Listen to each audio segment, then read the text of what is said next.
Is there anybody out there? Just give me a view. Yeah, that's for you Pink Floyd fans. It's my little parody.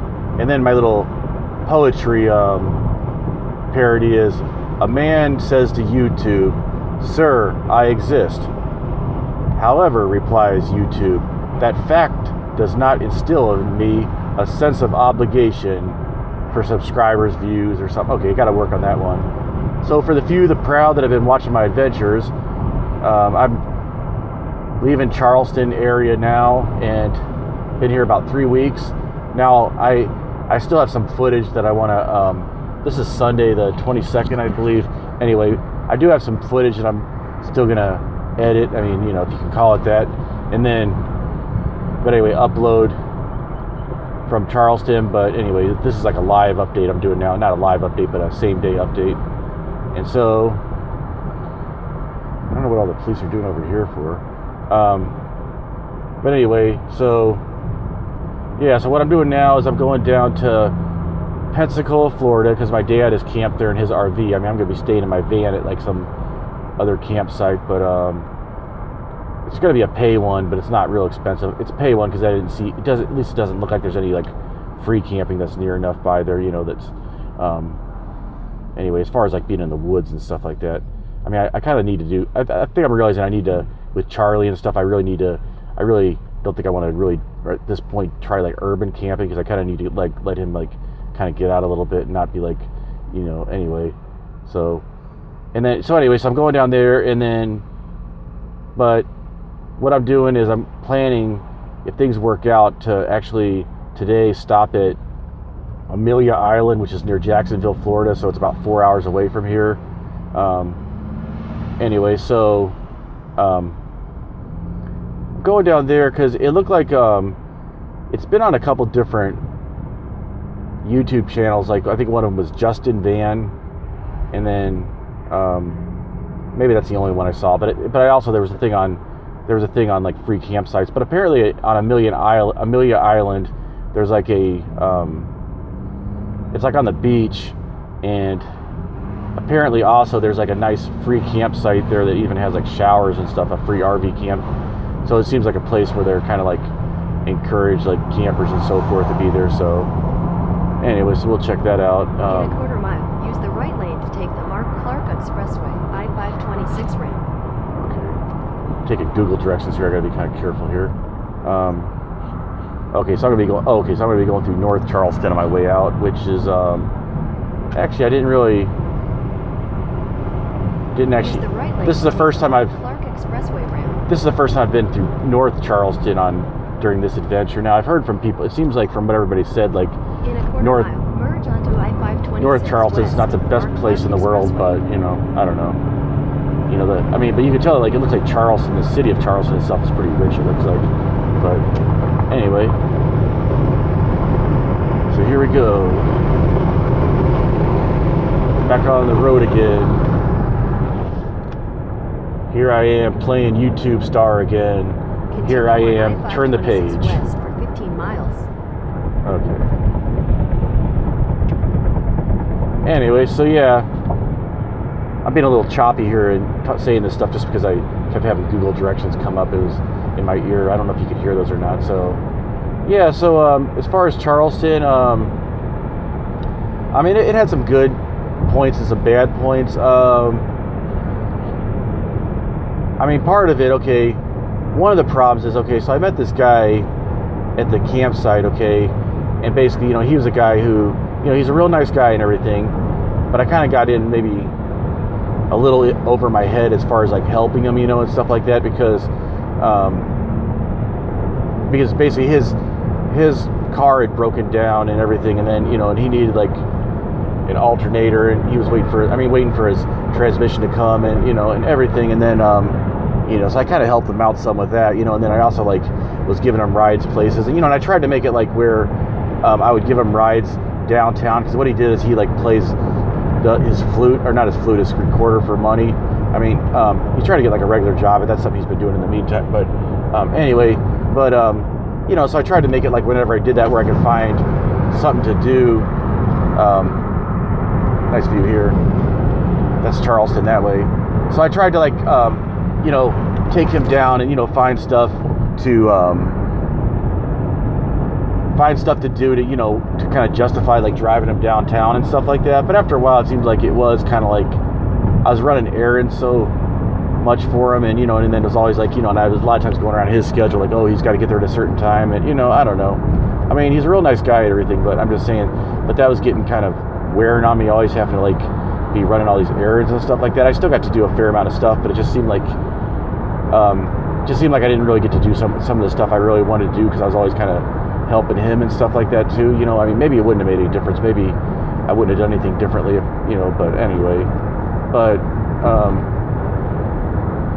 I don't know, it just seemed like, but anyway, so that was just, all right, well, let's just get beyond that. I no use to keep talking about that, but yeah, so that was kind of stressful. So I mean, if he's listening, Taylor, no, I mean, I like him. I'm not saying I dislike him or anything. I was just saying, but that was kind of wearing on me. I have to, you know, always be like the taxi cab, you know. But although he did show me some stuff around town, which was interesting. So as far as the town, I didn't go any place that wasn't like free for the most part. But well, I went to the beach, and that was, you had to pay to park, but both times I went to the beach, I went 3 times, and I didn't have to pay either time. Two of them had pay parking, but managed to get free parking, and then one of them, so I did get to see the beaches, and I got to, you know, go to some of the parks around downtown Charleston and stuff like that, and see the waterfront. You can see I did a few videos like that, but yeah, so I got a sampling of, and I got to hang around him, and then there were some other people at the camp, like that were around at different times. I got to hang around them some, and then the very first people I met at that campsite was okay, I'm drawing a blank on their name now. Okay, well anyway, I did that video, Wasted Potential is the name of their group. They play music. I'm drawing a blank right now as far as their names, but I can think of it in a minute. But anyway, so they were the first ones I was hanging out with, and they were real nice. And then there's some other people like James, and then Talon was the guy who was there most of the time, the whole time I was there. And then at the end, it was just me and him. And then there's a few other people I met and stuff. And you know, it was it was a decent campsite. It was pretty quiet for the most part in the Francis Marion National Forest. Sometimes it was,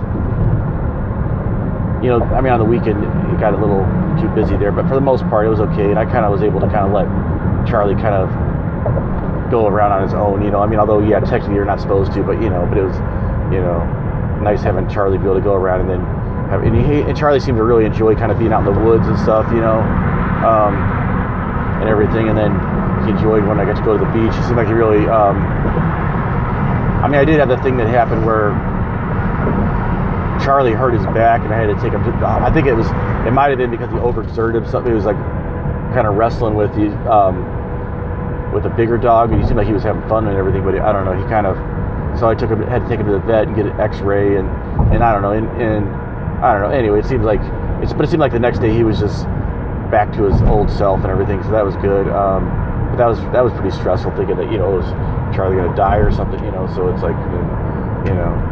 Oh, by the way, this is real nice up this, so that's what you can get. If you drive this area north of Charleston, you can get some of the industrial stuff, like these big, like, container ports and stuff. There you go, look at those big container port over there. Anyway, I don't know, I like stuff like shipping and stuff like that, like good ships. And yeah, so anyway, so yeah, so that was pretty good. And then so I had some fun. So the time in Charleston was, you know, it had some really fun times and then some really like stressful times at times. So anyway, so but now I'm leaving. It was, yeah, I wouldn't have stayed there that long if it wasn't for that thing, because I was kind of waiting to see like if he would get his car fixed and stuff like that, you know, and if his car would work and everything. So anyway, so yeah, so I think the plan is, I don't know how long, I guess I'm gonna do the stopover in Jacksonville, and then go to Pensacola. And I don't know how long I'm going to stay in Pensacola, but then but eventually I want to go then head north up toward DC area to see my friend Patrick, and then You know, I mean, it looks like there's some places where I can camp there, but you know, for not for free, but for pretty cheap. But we'll see how that works out. I mean, it may be pretty too tough to do, but you know, so very long. But it's probably good that I'm heading up there as it gets kind of warmer, as it's going to start getting hotter. So it'd be good if we go further north, and then you know, it's much better to, especially having a dog and everything, having like having it where it's cooler. So if I need to leave him in the car, I mean, I don't leave him in the car any longer than I have to, and I always make sure I get shade. But you know, I mean, sometimes you got to go to a grocery store, they don't allow anything other than a service animal in there. So you know, I mean, there's some places where I was doing stuff like doing my work on my laptop, my remote work that I do for these websites, and I was doing stuff, and I found I could like go to like Starbucks and like sit on their patio outside and with the dog, you know, stuff like that. And then anyway, so that was kind of nice, you know. And then yeah, I just try to do stuff. I try to do as much stuff as I can that where I can take Charlie with me, and then have, maybe it might be like sitting on a park bench if I'm as far as when I have to do work, like sitting on a park bench with him, you know, or him sitting there, you know, and then with a leash. And then anyway, so it's challenging having Charlie along. It makes it more challenging, but it's also nice because, you know, I think I get kind of like, I'd be a lot more lonely on the road without having Charlie with me. And then and it, you know, it's good. It's good as far as like I get a lot of compliments. A lot of people like Charlie and they compliment him.